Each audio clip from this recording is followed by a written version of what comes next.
নব্বইয়ের দশকের ঢাকাই সিনেমার অমর নায়ক সালমান শাহর রহস্যজনক মৃত্যু প্রায় ৩ দশক পরেও কাটেনি ধোঁয়াশা। সালমান শাহর মৃত্যুর ঘটনায় চিত্রনায়িকা শাবনূরকে জড়িয়ে দিয়েছেন নতুন তথ্য, আর এ নিয়েই ক্ষোভ প্রকাশ করে দীর্ঘ বিবৃতি দিয়েছেন শাবনূর। সালমান শাহের রহস্য মামলার সাক্ষী দিতে ছেলেকে দিয়ে আদালতে হাজির শাবনূর। সাংবাদিকদের কেঁদে কেঁদে কি বললেন তিনি? দীর্ঘ ২৯ বছর পর বাংলা চলচ্চিত্রের অমর নায়ক সালমান শাহর বিদায় রহস্যে আজ যুক্ত হলো সবচেয়ে বড় এবং অবিশ্বাস্য এক অধ্যায়। যে রহস্যের জট খুলতে যুগের পর যুগ অপেক্ষা করেছে কোটি কোটি ভক্ত, যে সত্যের জন্য সালমানের গর্ভধারিণী মা নীলা চৌধুরী কেঁদে কেঁদে প্রায় অন্ধ হয়ে গেছেন, আজ যেন সেই রহস্যের কফিনে শেষ পেরেকটি ঠুকে দিলেন খোদ টলিউডের একসময়ের অপ্রতিদ্বন্দ্বী নায়িকা শাবনূর। আজকের সকালটা যেন অন্য সব সাধারণ সকালের মতো ছিল না। ঢাকার আদালত প্রাঙ্গণ আজ সকাল থেকেই পরিণত হয়েছিল এক উত্তাল জনসমুদ্রে। নিজের ছেলে আইজানকে সাথে নিয়ে হঠাৎ করেই আদালত প্রাঙ্গণে হাজির হয়েছেন সালমান শাহর সবচেয়ে কাছের মানুষ, তার অমর জুটি শাবনূর। দীর্ঘ ২৯ বছর ধরে যে নায়িকা সালমান শাহর অকাল বিদায় নিয়ে ক্যামেরার সামনে খুব একটা মুখ খোলেননি, আজ তিনি কেন আদালতে? কি এমন ঘটেছে যার কারণে অস্ট্রেলিয়ার শান্ত ও বিলাসবহুল জীবন ছেড়ে ছুটে এসে তাকে আজ দেশের আদালতের কাঠগড়ায় দাঁড়াতে হলো? দর্শক, আজকের এই অত্যন্ত শ্বাসরুদ্ধকর, দীর্ঘ এবং চাঞ্চল্যকর প্রতিবেদনে আমরা আপনাদের জানাবো আজ আদালতের ভেতরে রুদ্ধদ্বার কক্ষে ঠিক কি ঘটেছিল এবং সাক্ষ্য দিয়ে বেরিয়ে এসে সাংবাদিকদের সামনে হাউমাউ করে কেঁদে কেঁদে শাবনূর ঠিক কি বলেছেন। সবকিছুর সূত্রপাত ঘটে কয়েকদিন আগে। আপনারা জানেন, সালমান শাহর রহস্য মামলার অন্যতম আসামি এবং চলচ্চিত্রে খলনায়ক হিসেবে পরিচিত আশরাফুল হক ডন সম্প্রতি দেশ ছেড়ে পালানোর সময় ইমিগ্রেশন পুলিশের জালে ধরা পড়েছেন। ছদ্মবেশে এয়ারপোর্ট পার হওয়ার সময় তাকে যখন আটক করা হয় তখন তিনি ছিলেন মরিয়া।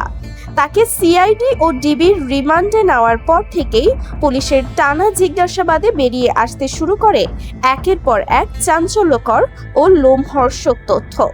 আর এই রিমান্ডের অন্ধকার কক্ষে পুলিশের কাছে ডন এমন এক ভয়ঙ্কর জবানবন্দি দিয়েছেন যা পুরো দেশের হিসাব নিকাশ পাল্টে দিয়েছে। টানা জেরার মুখে ডন যখন বুঝতে পারে তার আর বাঁচার কোনো উপায় নেই, তখন সে এই মামলাকে ভিন্ন খাতে প্রবাহিত করার জন্য এক জঘন্য চাল চালে। ডন দাবি করে বসেন যে সালমান শাহর বিদায়ের সাথে নাকি কোনো না কোনোভাবে নায়িকা শাবনূরেরও গোপন যোগসূত্র রয়েছে। ডনের এই অবিশ্বাস্য ও বানোয়ার দাবির খবর মুহূর্তের মধ্যেই সোশ্যাল মিডিয়া ও নিউজ চ্যানেলগুলোর মাধ্যমে ছড়িয়ে পড়ে সব মহলে।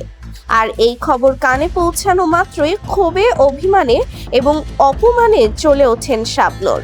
একজন মা, একজন সম্মানিতা নারী এবং একজন সুপারস্টারের গায়ে যখন এই ঘটনার সাথে জড়িত থাকার মিথ্যে অপবাদ দেওয়া হয়, তখন তিনি আর চুপ থাকতে পারেন না।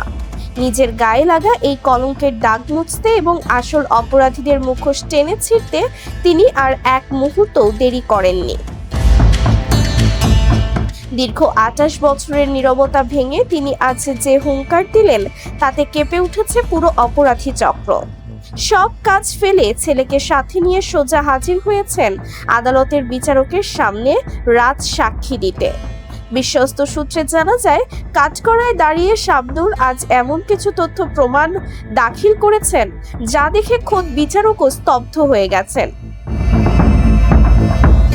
বলা হচ্ছে, শাবনূর একটি বাদামি রঙের ফাইলে করে সালমানের লেখা কিছু ডায়েরির পাতা এবং এমন কিছু তথ্য আদালতে জমা দিয়েছেন যা প্রমাণ করে যে সালমান শাহ নিজে থেকে পৃথিবী ছাড়েননি, তাকে অত্যন্ত সুপরিকল্পিতভাবে সরিয়ে দেওয়া হয়েছিল। আদালত থেকে দীর্ঘ সাক্ষ্য দিয়ে বেরিয়ে আসার সময় বাইরে অপেক্ষারত শত শত সাংবাদিকদের মাইক্রোফোনের সামনে দাঁড়িয়ে শাবনূর আর নিজের আবেগ ধরে রাখতে পারেননি। হাউমাউ করে কেঁদে ওঠেন এই দাপুটে নায়িকা। চোখের জল মুছতে মুছতে অত্যন্ত ভারী কণ্ঠে তিনি বলেন, সালমান শুধু আমার একজন সহশিল্পীই ছিল না, সে ছিল আমার জীবনের সবচেয়ে ভালো বন্ধু, আমার আত্মার আত্মীয়। ওর ছায়ায় আমি বড় হয়েছি, ওর বিদায়ে আমার ক্যারিয়ার, আমার জীবন কতটা থমকে গিয়েছিল তা শুধু আমি আর আমার আল্লাহ জানেন। আর আজ ডনের মতো একজন ভাড়াটে লোক রিমান্ডে বসে নিজের অপরাধ ঢাকতে আমার নামে মিথ্যা অপবাদ দিচ্ছে। আপনারা কি ভেবেছেন আমি ভয় পেয়ে এতদিন চুপ ছিলাম?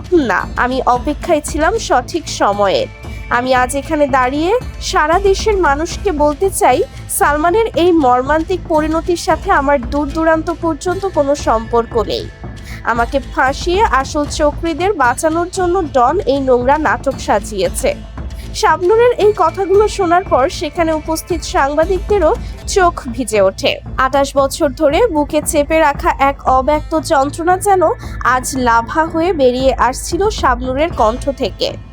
এরপরেই শাবনূর সেই ভয়ঙ্কর সত্যটি সবার সামনে তুলে ধরেন, যা হয়তো এতদিন অনেকেই অনুমান করতেন কিন্তু প্রকাশ্যে বলার সাহস পেতেন না। তিনি অত্যন্ত রাগান্বিত ও তেজোদ্দীপ্ত কণ্ঠে বলেন, আপনারা ডনের কথা বিশ্বাস করছেন? ডন তো মাত্র 12 লাখ টাকার চুক্তিতে কেনা একজন সাধারণ ভাড়াটে লোক। আপনারা কেন সালমানের স্ত্রী সামিরার কথা বলছেন না? কেন আজিজ মোহাম্মদ ভাইয়ের কথা বলছেন না? সালমানের এই পরিণতির আসল মাস্টার মাইন্ড তো সামিরা। সেদিন রাতে সালমানের বেডরুমে কি ঘটেছিল তা সামিরা খুব ভালো করেই জানে। সামিরা এবং আজিজ মোহাম্মদ ভাইয়ের নোংরা সম্পর্কের কথা সালমান জেনে গিয়েছিল। সালমান স্পষ্ট জানিয়ে দিয়েছিল সে এসব মেনে নেবে না। আর ঠিক সেই কারণেই সালমানের মুখ চিরতরে বন্ধ করে দেওয়ার জন্য পরিকল্পিতভাবে তাকে দুনিয়া থেকে সরিয়ে দেওয়া হয়েছে। ডন, ফারুক আর রিজভিরা তো কেবল হুকুমের গোলাম ছিল, যারা 12 লাখ টাকার বিনিময়ে সালমানকে অজ্ঞান করে চিরতরে স্তব্ধ করে দিয়েছিল। আজ ডন রিমান্ডে গিয়ে সেই সামিরাকে বাঁচানোর জন্যই আমার নাম জড়াচ্ছে। আমি আজ আদালতে এসে বিচারককে সব সত্যি কথা জানিয়ে দিয়েছি। আমার কাছে যা যা প্রমাণ ছিল সব জমা দিয়েছি। আমি চাই সামিরাকে অবিলম্বে গ্রেফতার করে রিমান্ডে নেওয়া হোক, তাকে জিজ্ঞাসাবাদ করা হোক। তাহলেই সালমানের এই বিদায়ের আসল রহস্য সারা দেশের মানুষের সামনে পরিষ্কার হয়ে যাবে। 28 বছর পর এই প্রথম প্রকাশ্যে এসে সামিরাকে সরাসরি প্রধান দোষী হিসেবে আখ্যায়িত করলেন শাবনূর। এর আগে সালমানের মা নীলা চৌধুরীও সামিরাকে দায়ী করেছিলেন। কোটি কোটি ভক্তের মনে এখন একটাই আশা, শাবনূরের এই সাহসী পদক্ষেপের পর হয়তো এবার সত্যি সালমান শাহর অপরাধীরা আইনের জালে ধরা পড়বে। এখন দেখার বিষয়, আদালত কি শাবনূরের এই সাক্ষ্য এবং প্রমাণের ভিত্তিতে সামিরা ও আজিজ মোহাম্মদ ভাইকে তলব করবে? সুপ্রিয় দর্শক, আজ আদালতে শাবনূরের এই সাহসী এবং চাঞ্চল্যকর সাক্ষ্যদানকে আপনি কিভাবে দেখছেন? আপনার কি মনে হয়, শাবনূরের দাবি অনুযায়ী সামিরাই কি সালমান শাহর এই পরিণতির আসল মাস্টার মাইন্ড? এবার কি সত্যিই দীর্ঘ 29 বছর পর আসল অপরাধীদের সর্বোচ্চ বিচার হবে? আপনাদের অত্যন্ত সুচিন্তিত, যুক্তিপূর্ণ এবং মূল্যবান মতামতটি অবশ্যই নিচে কমেন্ট বক্সে লিখে জানাবেন। বিনোদন জগতের এই চরম উত্তেজনাপূর্ণ ও ঐতিহাসিক খবরটি সবার কাছে পৌঁছে দিতে ভিডিওটিতে একটি লাইক দিন এবং প্রচুর পরিমাণে শেয়ার করুন। আমাদের চ্যানেলটি সাবস্ক্রাইব করে বেল আইকনটি বাজিয়ে রাখুন, যাতে সবশেষ আপডেট সবার আগে আপনার কাছেই পৌঁছায়। আমাদের সাথে থাকার জন্য আপনাদের সবাইকে অসংখ্য ধন্যবাদ।